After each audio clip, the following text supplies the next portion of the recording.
Tudo começou com um homem chamado Charles Taze Russell. Russell nasceu no estado da Pensilvânia em 1852. A princípio, Russell tinha enorme dificuldade com a doutrina do futuro castigo eterno.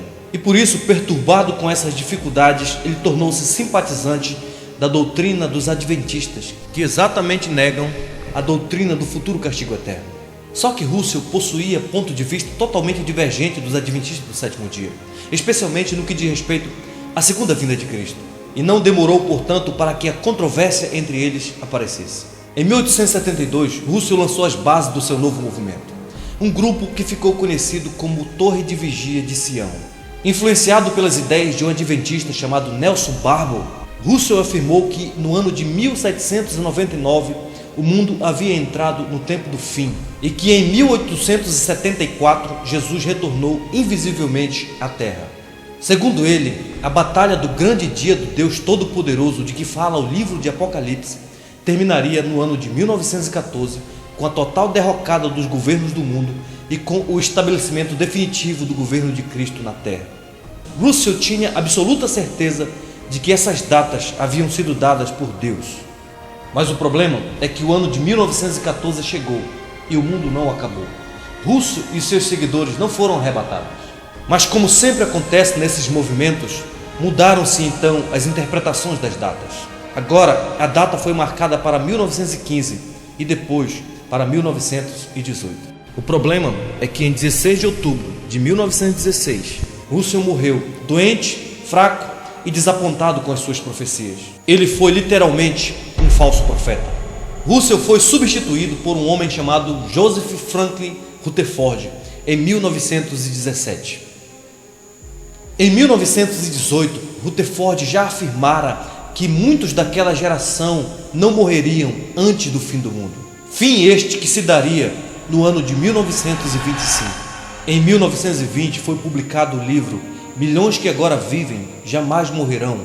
Nesse livro, Rutherford afirmou que em 1925 os patriarcas Abraão, Isaac e Jacó e muitos outros santos citados no livro de Hebreus capítulo 11 ressuscitariam e reinariam como príncipes sobre o novo paraíso terrestre.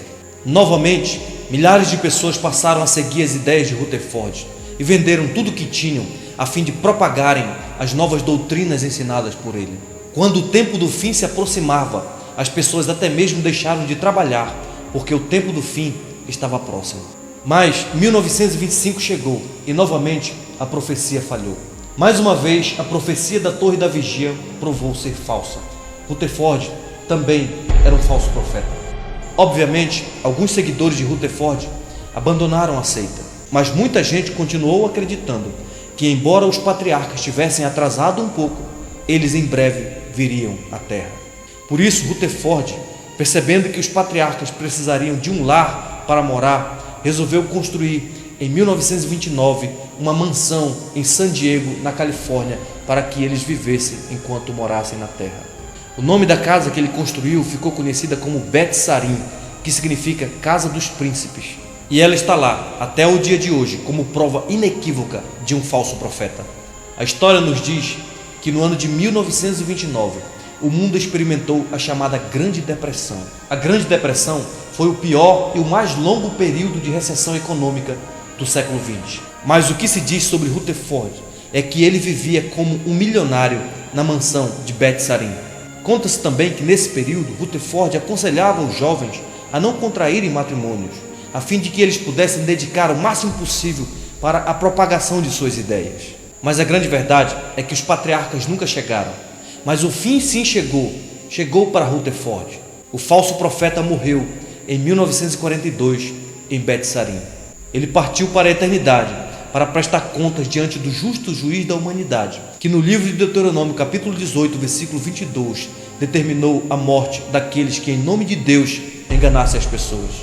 Infelizmente, hoje, a maioria dos membros das igrejas Testemunha de Jeová nem sonham que esses fatos tenham ocorrido no passado e nunca ouviram falar da existência da mansão de Bet Sarim. O que é pior, a seita das Testemunhas de Jeová não apenas tem um passado de falsas profecias, eles também não acreditam na doutrina da Trindade, pois eles afirmam que foi Satanás quem criou tal doutrina. Dizem que Cristo não é Deus, Para eles, Cristo é apenas uma criatura de Deus, a primeira criatura de Deus. Eles também perverteram a palavra de Deus, fazendo uma tradução totalmente errada das Sagradas Escrituras. As Testemunhas de Jeová não acreditam que o homem tenha uma alma imortal, e eles negam veementemente a doutrina do inferno eterno. E por fim, por uma interpretação equivocada do livro de Apocalipse, eles dizem que somente 144 mil irão para o céu. Portanto, se você é uma testemunha de Jeová, ainda há tempo de você voltar-se ao verdadeiro Evangelho de Cristo Jesus. E para vocês que estão sendo discipulados e coagidos a se tornarem uma testemunha de Jeová, lembre-se das palavras de nosso Senhor Jesus Cristo: acautelai-vos dos falsos profetas.